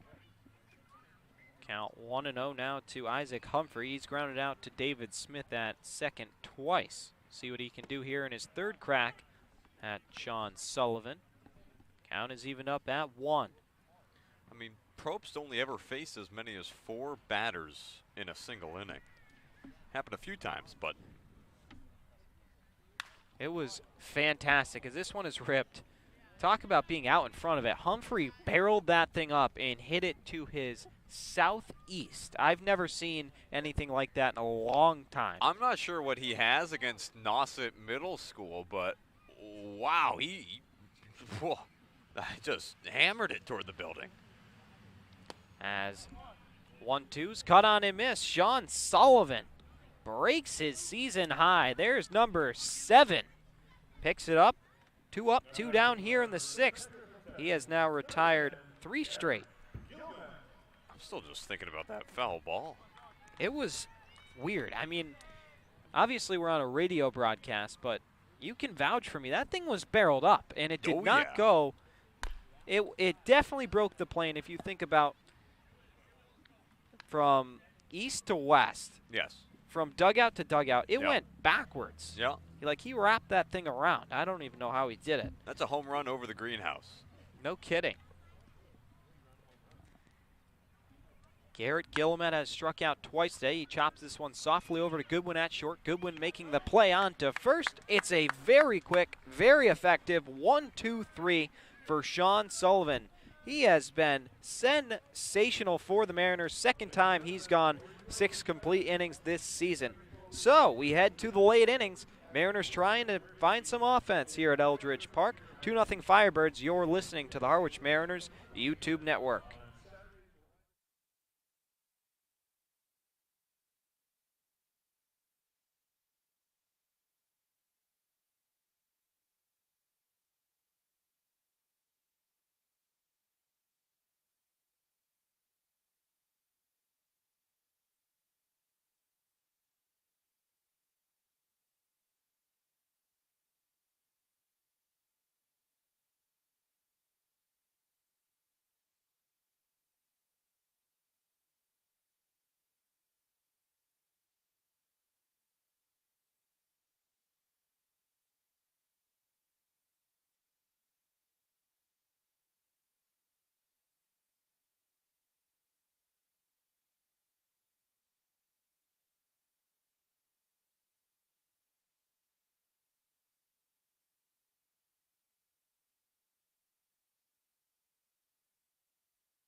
Welcome back. Devin Dobek and Tim Foley bring you the late innings here. Bottom 3 in the order, and to take us the rest of the way, my broadcast partner, Tim Foley. Tim.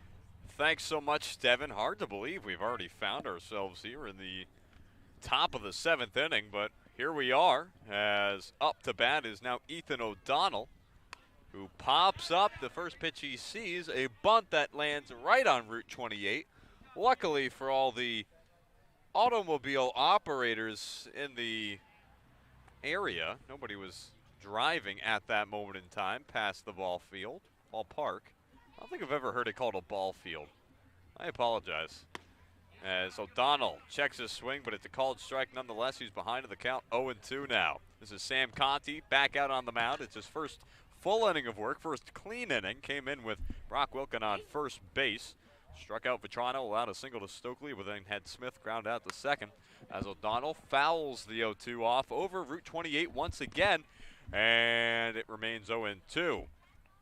But again, O'Donnell 0 for 1 on the night. Walked back in the third. What could have been an eventful inning for the Mariners, but he was picked off over at first after getting on with the leadoff walk.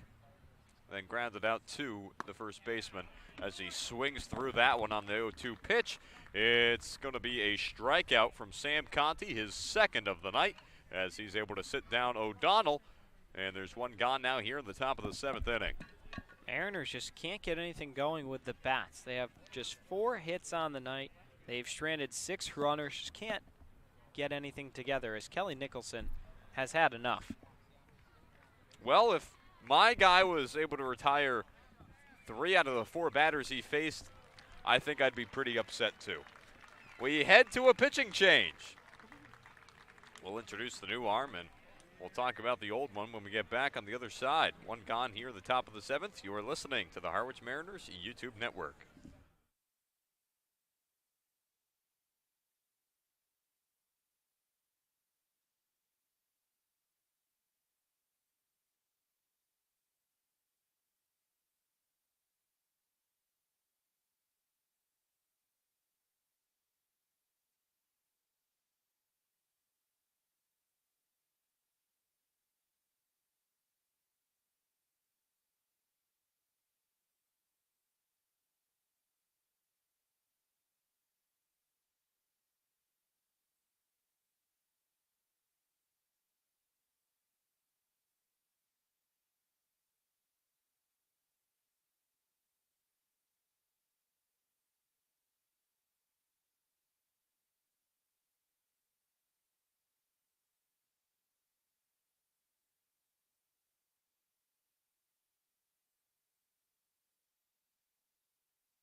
Back out of the pitching change now as Sam Conti's day is done. He pitches an inning complete with 2 strikeouts and 1 hit allowed. He had no runs charged against him, as have all of the Firebird pitchers here tonight. No runs. Mariners have struggled to score, as it's now Ryan Barassa who is on the mound for Orleans. Harwich saw him the other night here at Eldridge Park. Pitched 1 complete inning, did give up 2 hits and 2 earned runs. That was the most that the Mariners were able to get off of a Firebird pitcher all last Wednesday, this most recent Wednesday. I say last Wednesday as if it was a long time ago. It's a 1-1 count here to Matt Gassetti, who's facing off against his 3rd pitcher of the night. His last at-bat came in with a pitcher having just come out of the ball game and a new one being introduced. That was Cole Stallings. There's been another pitcher since then. But for Gassetti, on the day, arguably his best game of the season. Of course, there's been no runs scored here in the game, so not a run nor an RBI, but he's 2 for 2. He's having a nice night. Count here's 1-2. Here's the pitch. That misses high. It's 2-2 now to Gassetti. Barassa on the season, beyond just his last start against the Mariners, ERA of 18. In fact, that last start against the Mariners was his only showing. So I guess that is the one sample size we will use, as Gassetti flies this one out to right field. Over to make the catch, the right fielder in Humphrey, and there's now 2 gone in the inning. Nice piece of contact there. pinch hitter for Cole Harding. Press Kavanaugh going to grab a bat, climb in against the righty. We'll see what he can do here with 2 away. Harding on the day was 0 for 2 with a strikeout. Did reach on a fielder's choice back in the 3rd inning. That was at the expense of Matt Cassetti. But Press Kavanaugh on the season for the Mariners, batting 178. Did have himself a nice game last night, arguably one of his best of the season. Double, single, and got on with a walk, came all the way around to score as well in that game. So perhaps the jolt of energy that the Mariners need to be able to get something going here, perhaps a 2-out rally. 2 runs, not insurmountable by any means, but you want to get it going. And perhaps, as you're trying to set up the top of the lineup here, this is the time. It's a first pitch called strike to Kavanaugh. Top of the order on deck as well. Nick Goodwin, the biggest power threat. He's got 5 homers on the season. Kavanaugh can get on. It will be pretty interesting. That one's going to be chopped back over the Orleans dugout, over to the protective netting. As we are now through 6 2/3, feels appropriate to bring to the attention of everyone that the Mariners have an 8-game home run streak that is at risk right now. Have homered in the last 8 ball games as Press Kavanaugh stares at an off-speed pitch on the outside part of the plate, and the inning ends. Ryan Barassa comes in and retires the only 2 he needs to send this game into the bottom of the 7th inning. It's 2-0 Orleans. We'll be back with more Harwich Mariners baseball on the other side. You're listening to the Harwich Mariners YouTube network.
Sean Sullivan is back out for his 7th inning of work, trying to match what Zane Probst did last night. What a sight it would be, and what a hand it would be giving to the bullpen to be able to have back-to-back days in which a starter goes 7 innings. I mean, even already, as Austin Knight leads it off, fouls off the first pitch, it's an 0-1 count to open up the inning. To have Sullivan go 6 innings is huge. He eats up 2/3 of the ball game if you're Harwich, perhaps even more if Harwich is unable to come back in this game. As the next pitch also fouled back by Knight, it's now an 0-2 count. He's thrown 74 pitches already. Took Zane Probst 91, yes, to go through 7 complete last night. So we'll see if Sullivan can best him. It's going to take a pretty clean inning. As Sullivan comes set, stares in, kicks and delivers. Swing and a miss. Strike 3. 8 strikeouts on the night for Sean Sullivan. He's now gone through 6 1/3. Season high for the Harwich Mariner pitcher in strikeouts is 10. That mark's been reached by Liam Sullivan, Carlson Reed, and Eric Razelman. Sean Sullivan will have to see if he's able to reach that mark. Striking out the side, his best option. Well, not quite sure we'll see him get an 8th inning. What a sight that would be. He'd have to work quickly through the rest of this inning. He is already ahead of J.D. Urso, who is 0 for 2 on the night with a strikeout and a fly out to right field. Sullivan stares in the pitch. just misses outside. It's now a 1-1 count. On that last foul ball, we saw a nice play by a dad. He stood up, knocked it down with his hands on a line drive, probably saved a few people, so nice job by him. That's going to be fought off over to the dugout. It's now a 1-2 count. Yeah, probably broke a few fingers too, so it's a give and take situation there. You'd hope you at least come away with the ball if you're going to risk bodily harm. Urso stands in. Sullivan comes set. Here's the pitch. Fought off over toward Nauset Middle School. Just narrowly avoids a fan. And it remains a 1-2 count. That one one-hopped the school this time as opposed to the line drive that we saw hit over toward the greenhouse. I believe that was Humphrey who hit that. I believe so. That was something to behold. And again, that's going to be fouled off.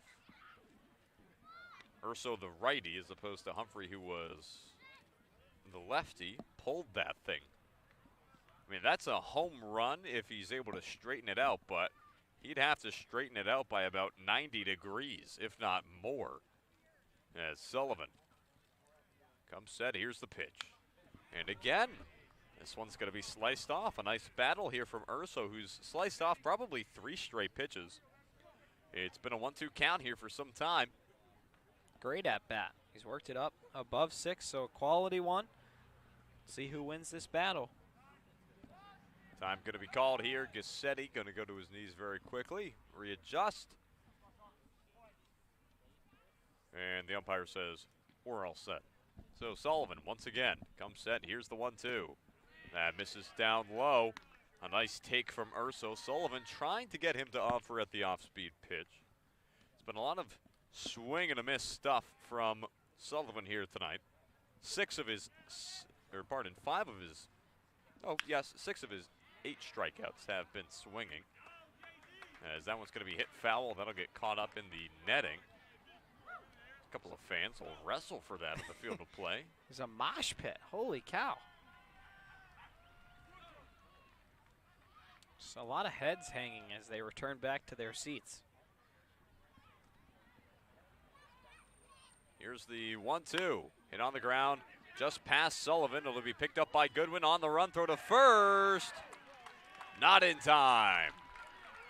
J.D. Urso, an infield single over to short as he's able to prevent the Firebirds from having the first 2 go down. And that might do it for Sullivan. He was fantastic. Englert could have head out there. We saw him just check with Probst last night. But following a hit, I wouldn't be shocked if he asked for the ball. We'll see. It was a hit in the 7th inning to lead off the inning from Max Anderson that ultimately pulled Probst out of the, or that pulled, I should say, Englert out of the dugout. Sullivan, he's still standing in there. Englert looks like he's having a conversation with everybody, perhaps a little pep talk. It's a tough situation. It's a very different situation from last night. You talk about that top of the 7th inning. It was a 4-0 lead for the Mariners at that point in time. Meanwhile, you're down 2-0 here. You can't necessarily afford to fall down, give up any runs here, whereas perhaps if you give up a run in the top of the 7th yesterday, you think, okay, now's the time to pull the pitcher in Probst with the lead still, but an extra run might just be enough to keep this game out of reach as Englert will keep Sullivan on the mound. Sullivan comes set as Stinson stands in now, the batter. Pickoff attempt over to first base. Checks on Urso, but Urso is back in safely, and Stinson still awaits the first pitch.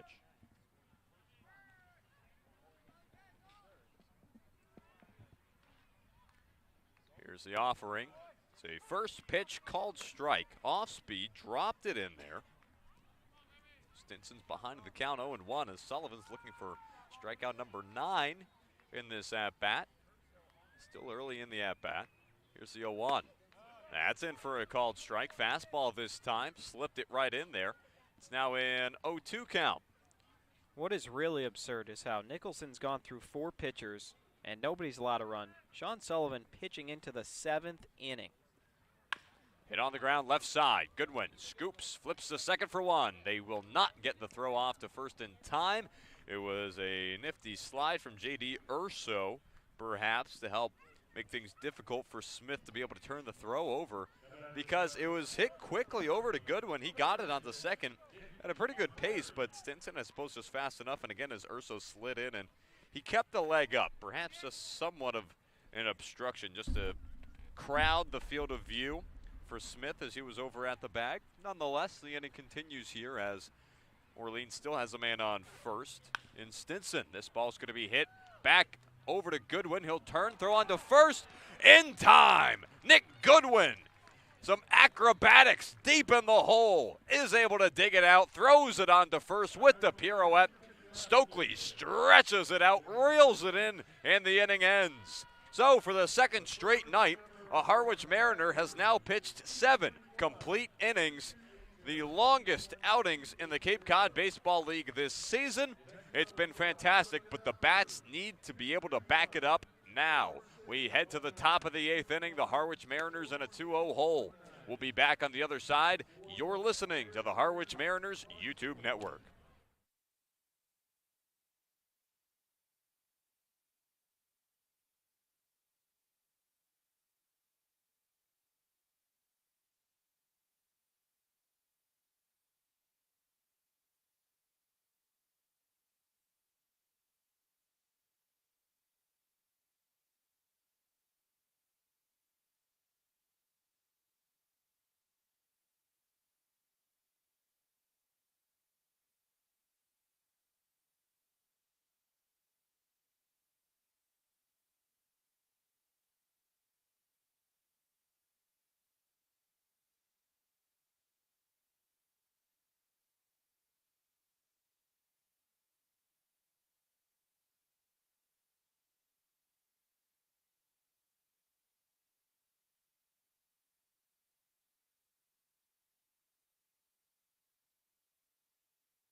It's the top of the 8th inning. It's the top of the order as Nick Goodwin's up to bat. He is 1 for 3 on the night with 2 strikeouts.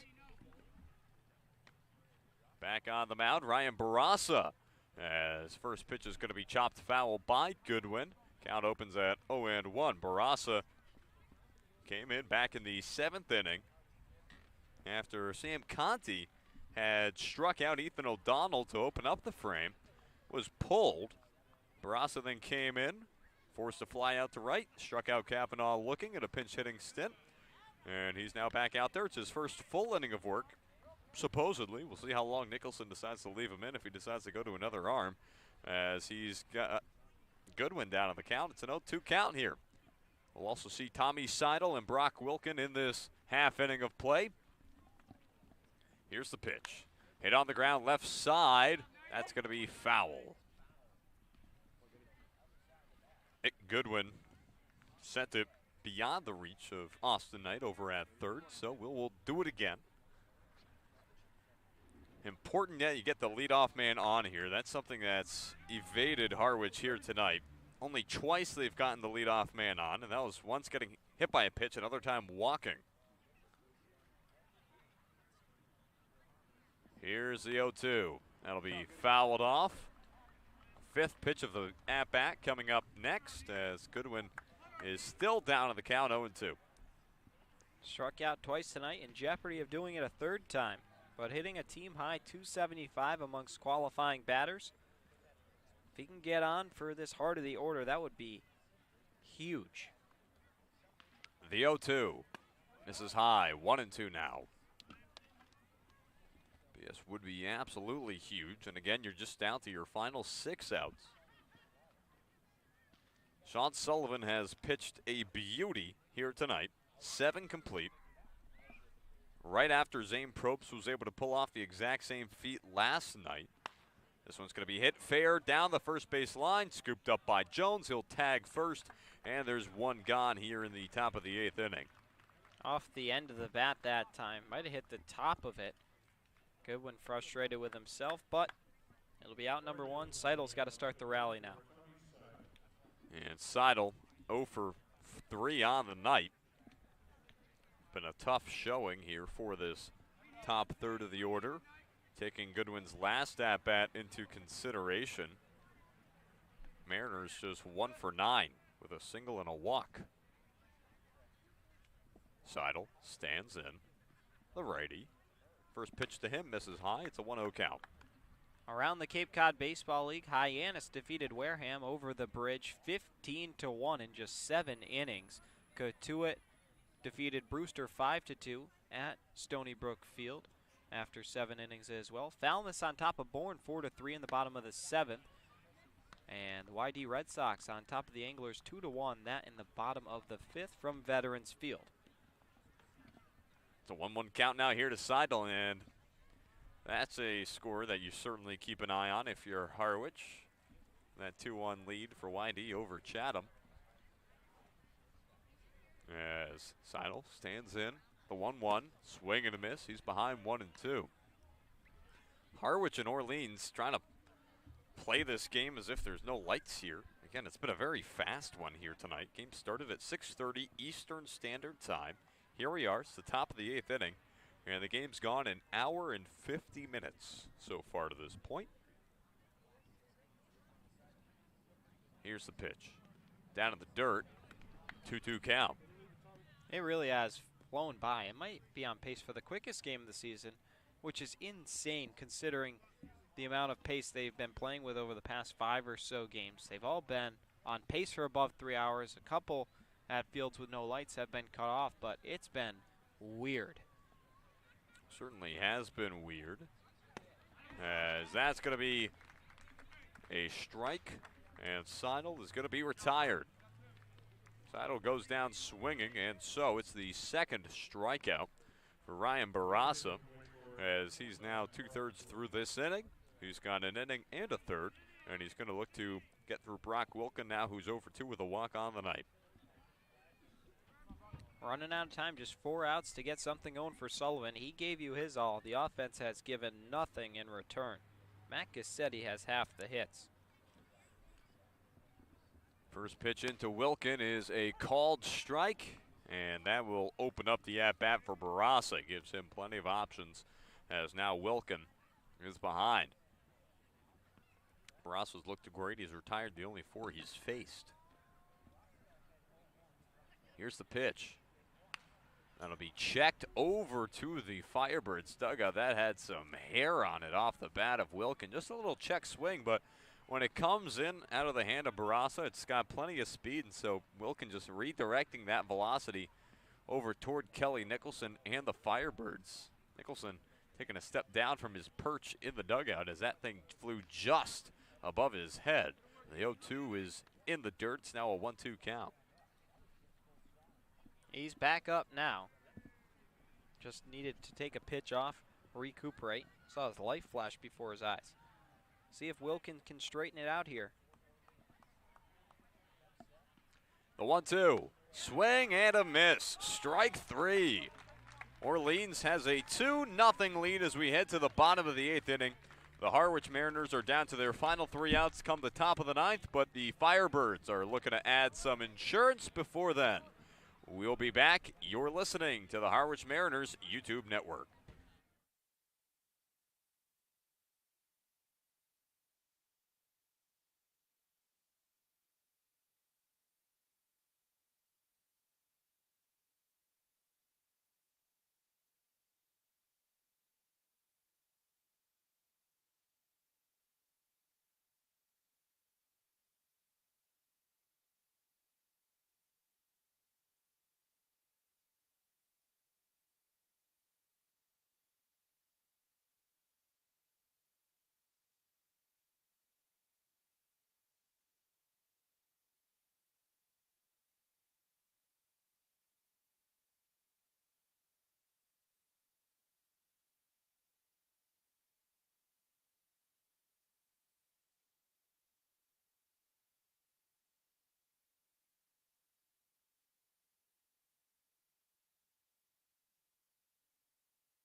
To the bottom of the 8th inning we go. It's the top of the order now for Orleans as Nate Furman digs in, leads off the frame for the Firebirds. There's a new pitcher on the mound. The day is finally done for Sean Sullivan. It's Blake Purnell who delivers a first pitch that misses outside. It's a 1-0 count. Sullivan on the day, his final line looked like this. 7 complete innings, 5 hits, 2 runs, 1 of which was earned, walked the batter, and struck out 8. I mean, what an outing as the next pitch is in for a strike. Sean Sullivan, we would say, would be the best outing from a Harwich Mariner pitcher all season long had Zane Probst not pitched 7 innings of shutout, 3-hit baseball last night. Just barely edging him out in regards to some of the numbers there, but even still, just to be able to save arms from this bullpen with the way that Harwich has had sort of a shortage in the bullpen. You always want to be careful in preserving arms. So for Sullivan to be able to eat up a lot of time here tonight, that was so huge for the team, as the count is now 2-1. It was fantastic, and my fear is that it might get overlooked because the Mariners are being shut out. So Orleans' pitching staff might get a little more credit because they held the Mariners to no runs. But Sean Sullivan was sensational. I hope that it's definitely noted how well he pitched tonight. Deserves all the credit, win or lose.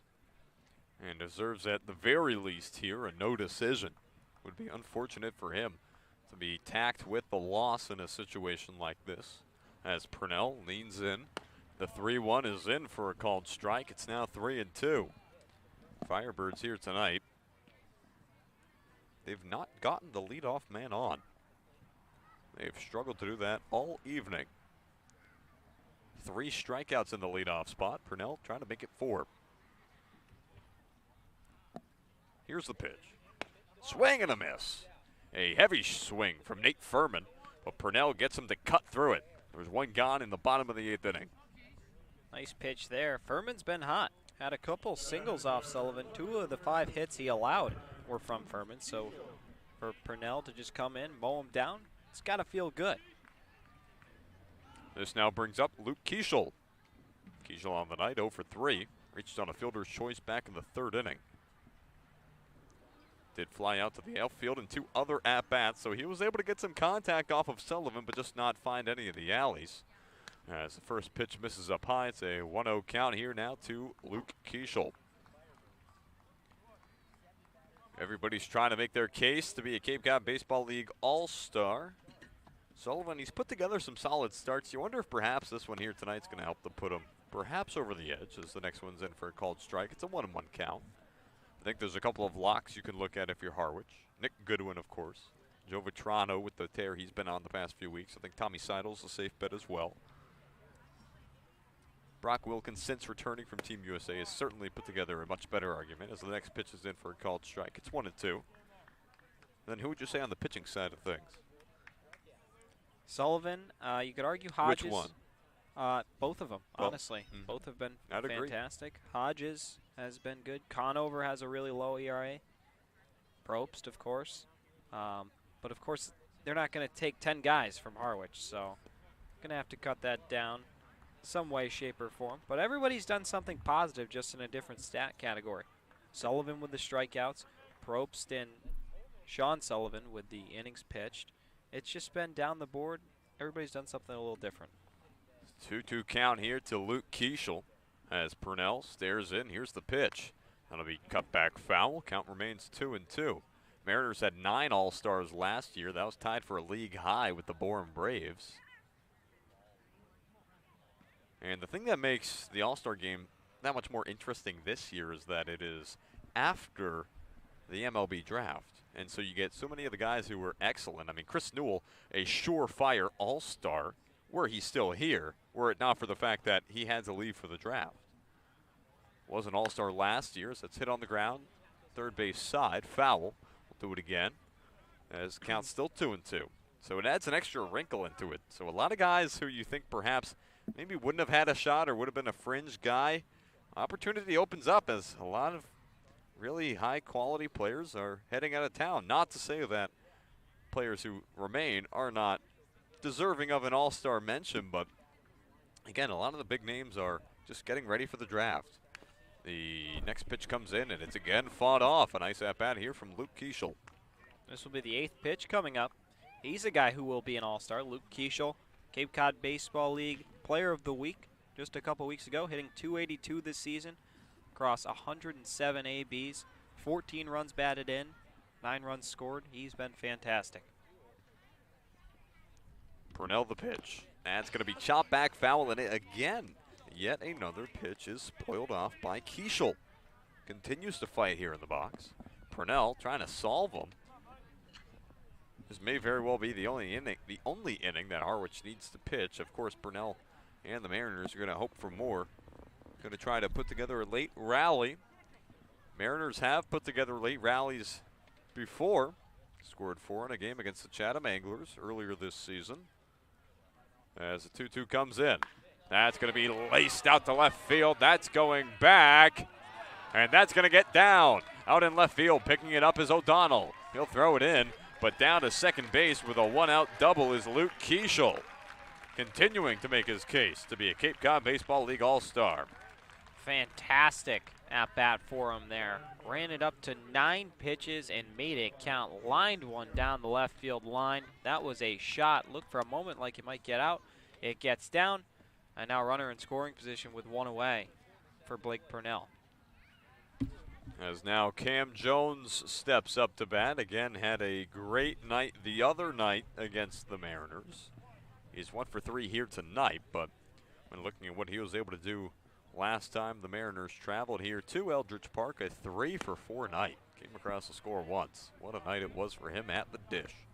As the count opens up at 1-0. Man on second is Luke Keischel. Purnell trying to stay settled here. He'll come set, stares in, looks back towards second. Here's the pitch. That misses outside. Count is 2-0. Purnell on the season for Harwich. ERA of 2.08 across his 6 games he's appeared in.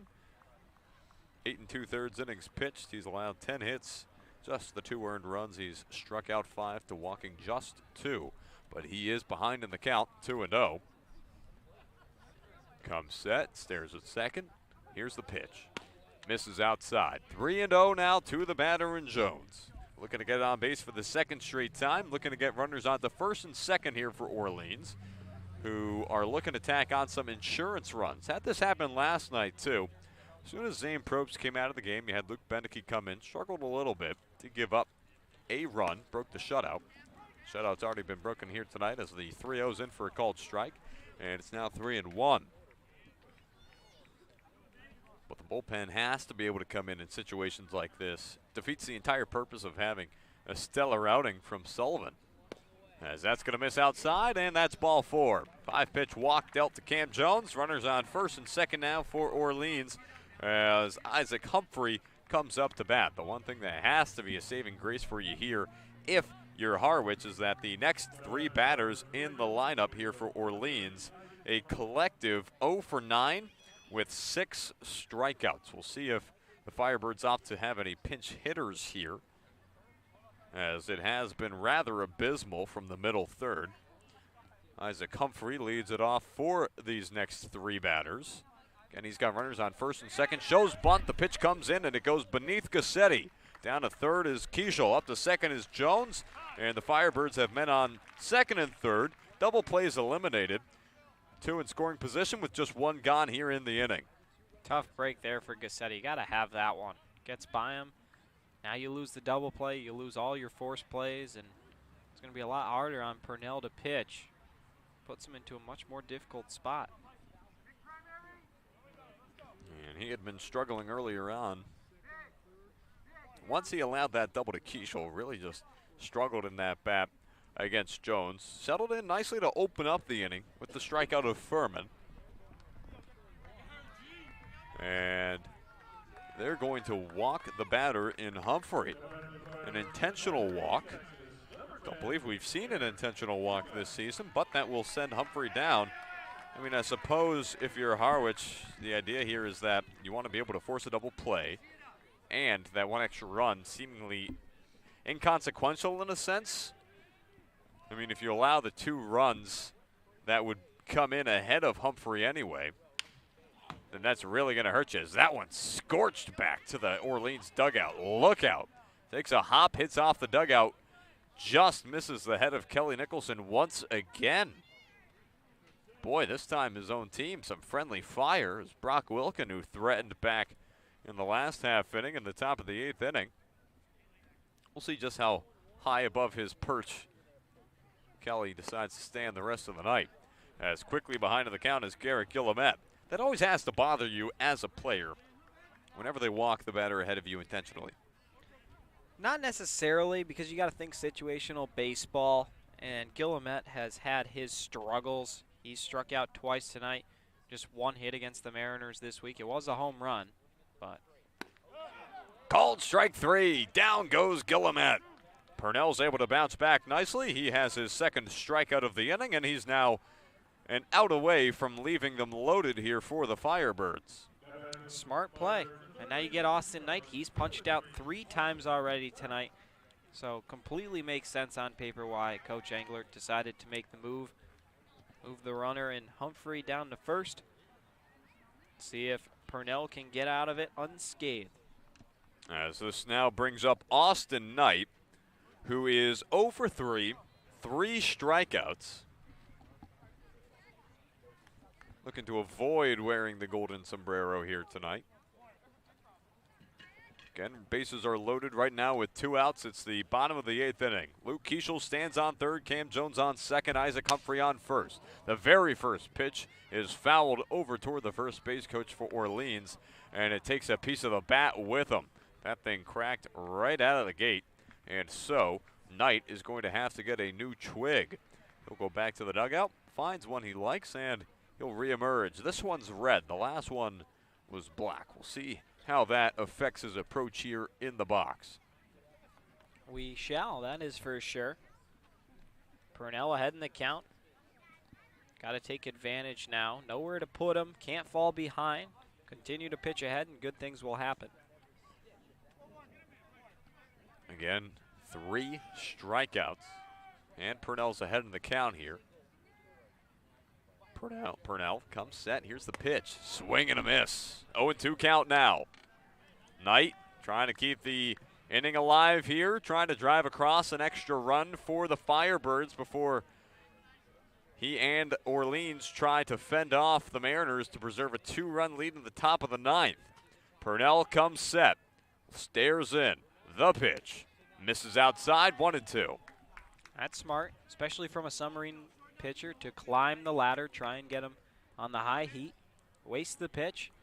Now you can find a pitch to waste once again, or you can just come right at the batter. Knight definitely not in the driver's seat. Here's the pitch. Hit on the ground, foul. Right back toward the Mariners dugout. Just a pitch away from wearing that sombrero. Does not want to do that. He's got a golden opportunity with the bases loaded. See what he can make of it. Keeschel third, Jones second, Humphrey on first. Guillemette and Furman have each struck out in this inning. Knight trying to make something happen here in the box. Purnell comes set, stares in. The pitch. Swing and a miss. Strike 3.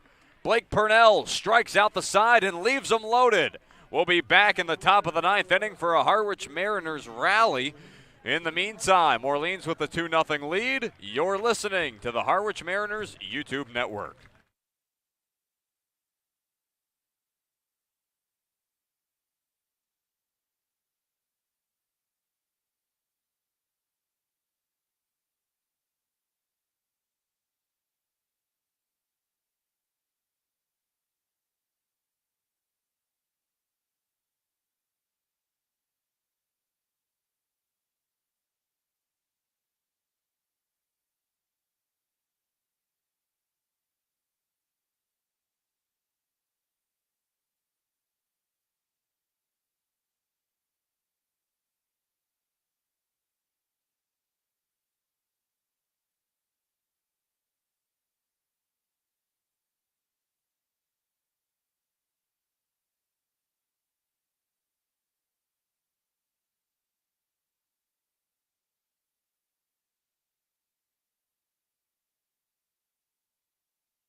To the top of the ninth inning we go. The Harwich Mariners down 2-0 to the Orleans Firebirds.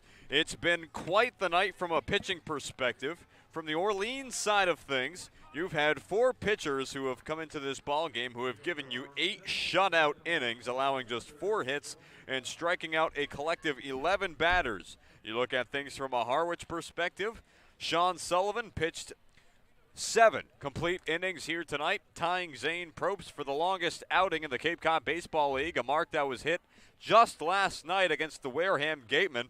Sullivan, 5 hits, 2 runs, one of which was earned. Walked a batter and struck out 8. First pitch is going to be hit over to short, but it eats up the shortstop and Nick McCleary. And just like that, Joe Vitrano, the big designated hitter out of Boston College, is on to open up this top of the ninth inning. That's going to be the first error of the ball game. Huge. Mariners need that momentum. Here comes Hunter Stokely. His only home run this season has been hit in this ballpark. One swing of the bat, we could be all tied up. And those 2 runs for Orleans, just to keep you in the loop on that, came back in the 3rd inning. Stinson and McCleary were the 2 runs to come across. Other than that, it was a spectacular outing for Sullivan. Throw on to second to get 1. Yes, they did, as Stokely hit it toward the right side. It was a throw down to second that was not very clean, as Jones threw it over to McCleary. McCleary had to hop in order to retrieve it, was ultimately able to come down in time, get his foot on the bag, and record the out. So the leadoff man is gone, and a pinch hitter comes into the ball game. Will Haminer will step onto first base in place of Hunter Stokely. You want speed on the base paths, and so if you're, especially considering that if you're unable to tie this game, not having Stokely over at first base is inconsequential. You can always shift Vitrano over to first out of the DH spot. So Vitrano cut down on the 3-6 relay. Stokely was down to first, and he's now been taken out. This brings up David Smith, the second baseman. Smith on the night, he is 0 for 2, has reached first. In fact, got as far as third. He was stranded there back in the 5th inning after he got on getting hit by a pitch. First pitch into him is a called strike. It's an 0-1 count. Mariners have left 6 on here tonight. They've left a couple in scoring position at that, as the count is now 1-1. You left a man in Cole Harding on second back in the 3rd inning. You left Smith on 3rd in the 5th. Wilkin on 2nd in the 6th inning. It's not been ideal for the Mariners in regards to driving batters around here tonight, as Smith lines this one out into left field. That's a high arcing fly ball, and that's going to be caught. Luke Keeschel comes down with it, had plenty of time to settle under it and make the catch, and so there's now 2 gone here in the top of the 9th inning. Mariners down to their final out with still a man on first base for now, Ethan O'Donnell. Seems like the sand is just running out. Tommy Hoffey's been fantastic all season. Put in situations like this, he's not going to blow them. It's going to take a miracle, especially heading into the bottom 3rd of the Mariner order. And yes, it is Hoppy who's in the game now for the Firebirds. Pardon, I believe I neglected to mention that, as this is his 9th appearance with an ERA of 3.86. O'Donnell grounds this one on the right side, picked up by Furman. Throw on to first, and that's the ball game. The Harwich Mariners get the leadoff man on in the top of the 9th inning, down by 2, but they ultimately are unable to overcome the Orleans Firebirds here tonight, as they fall to just 1-4 against the Birds on the season. A 2-0 victory for Orleans. We'll be back on the other side to recap this one. Don't go too far. You're listening to the Harwich Mariners YouTube network.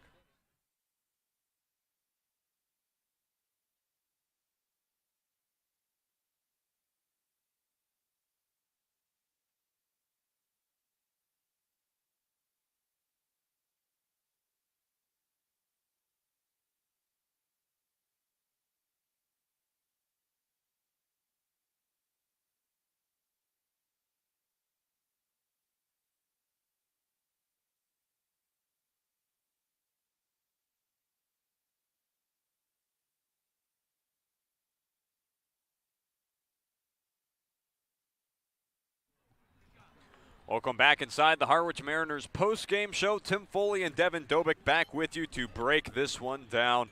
A 2-0 victory for the Orleans Firebirds over the Harwich Mariners here tonight as Orleans takes sole possession of third in the East Division. They're now winners of 3 straight, and it comes in a game in which Harwich had their second best pitching performance of the season in Sean Sullivan, who unfortunately, Devin, is ultimately credited with the loss here tonight. It really stinks. He was sensational, went 7 complete innings, struck out 8, allowed just 5 hits, 1 earned run, walked 1. That's just a stat line that you dream of if you're the Mariners. And after getting 11 hits on offense in the win yesterday and 7 runs, you'd think they'd be able to come up with something with almost a carbon copy lineup coming in here tonight. But they fumble the bag, and here we are, 2-0 loss. Credit to the Firebirds. They were able to keep the door shut. And it's just not an ideal night here for Harwich as they are shut out here tonight. Only so many times this season have the Mariners been shut out. 3 other times this season, the last time coming in Hyannis, a 2-0 loss that night to the Harbor Hawks back on the last day of June as the Mariners at that point in time fell to 6-11. But what a turnaround it's been otherwise for the team. I mean, you talk about that night in which they fell to 6-11. Since then, the Mariners now finding themselves 5-3-5 across their last 13 games. So despite the loss here tonight, you're still on the uptick, and similar to how you saw the loss against Orleans last game here, where they dropped that one to the Firebirds by a 9-3 final. Came back out, had a great game against Wareham. This has been a resilient Harwich team all season long, but they're going to have to find some kind of way to be able to beat an East Division team on the road. It is still yet to happen this season. Now 0-6-2 when facing off against interdivision opponents on the road.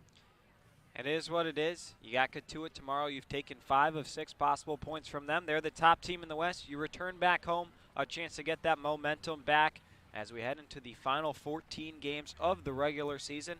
It is going to be a ride to buckle up for as the postseason approaches. It certainly will be. It certainly is coming down to it. So that'll do it for our coverage here tonight of the Harwich Mariners. Again, a 2-0 victory for the Orleans Firebirds over Harwich here tonight. Again, the Mariners back in action tomorrow. That is set to be a 5:30 first pitch against Katuitt.